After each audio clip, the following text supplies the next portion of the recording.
Boxing is a sport that's built on self-reliance because when you step into that ring, there's nobody that can fight that fight for you. Yeah, you have your team and your coaches to help you get prepared for that fight, but come fight time, you're in there on your own. And that's why you don't want to wait until the fight in order to be self-reliant. So in this video, we're going to talk about what boxing coaches and what I can't teach you, things that you have to learn on your own.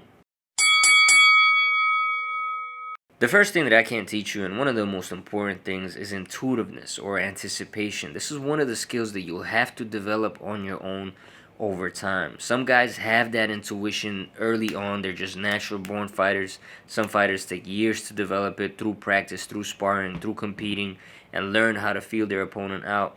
But it's a skill that I can't teach you. I can't take my knowledge and my intuition and download it into your brain. This is something that you have to learn. And I know somebody lacks intuition when I see comments like, oh, but when you slip, what happens if the other punch is coming? Or when you pull, what do you do, if they counter you? And these are all things that you have to feel your opponent out, right? For example, I talk about patterns a lot, right? I talk about going high, going low with the jab, and then try to set up that left hook. And a lot of guys will say, oh, well, eventually if you do patterns, they're going to counter you. Well, you got to know when it's time to shoot that left hook when you're doing that pattern setup, right? You got to be able to feel your opponent out. That's where the timing comes in. That's where the anticipation comes in. You got to know what your opponent is about to do, and you do that through two ways. One, you got to spar a lot, you got to compete a lot, and you got to get better at relaxing in the ring and being able to observe your opponent. And then you got to be disciplined enough in a fight to actually watch what your opponent is doing and take time in between offense and defense to see what their habits are, to see what they're doing, to see what they're afraid of, to see what they're reacting to when you're fainting, right? You gotta be somebody that knows how to observe in that ring all while there's punches coming at you, right? You have to be like an AI that's accumulating all this data, right? And then putting that data in and then using intuition to see what's coming next, right? You gotta almost have foresight, right? If you watch fights with guys like Floyd Mayweather or Mike Tyson, it's like they know what punch the guy's gonna throw before he throws it, or sometimes more importantly, they know what punch the guy's not gonna throw. They know when there's just the jab coming or just the 1-2. I can't tell you how I know these things when I'm in the fight.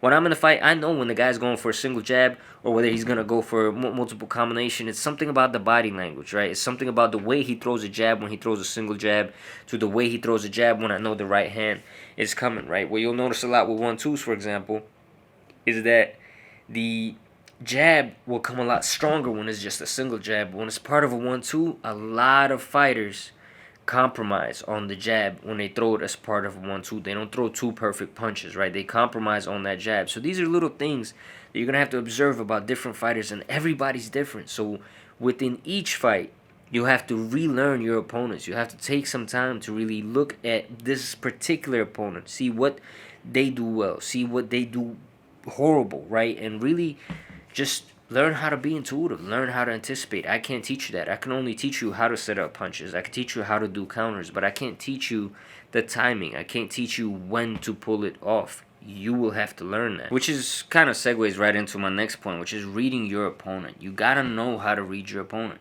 Not just to see when there's punches coming and seeing his habits, but also, is he tired, right? Is he hurt? Did he get rocked by that last punch? Is he scared? If you see somebody's being a little tentative, that's when you gotta press, right? If they're full of fear, you don't want to allow them to build that confidence, because if you're able to instill fear in somebody, or if they come into a fight with fear, that's when you want to take advantage and kill their confidence further, right? Because if you can do that, the fight is going to be so easy for you. So you got to learn how to read your opponent. You got to have that intuitiveness, right? It's all part of that package, but you got to read your opponent. You got to watch them. You got to look into their eyes. You got to be able to see into the depths of their soul. And then there's going to be the internal things that I can't teach you. They're either a part of you or are not. Things like overcoming adversity, whether it's adversity during the fight, right? How do you turn a losing fight into a winning fight, right? How do you lose 6, 7, 8 rounds and only have 1 or 2 rounds left to go and still be looking for a way to win rather than cruising for a decision? I can't teach you that.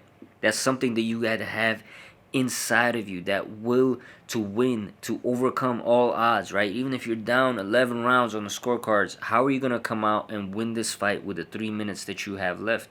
I can't teach you that. You have to have that inside you, right? That willpower to overcome the adversity. And then there's the adversity outside of a fight. Let's say you do lose a fight.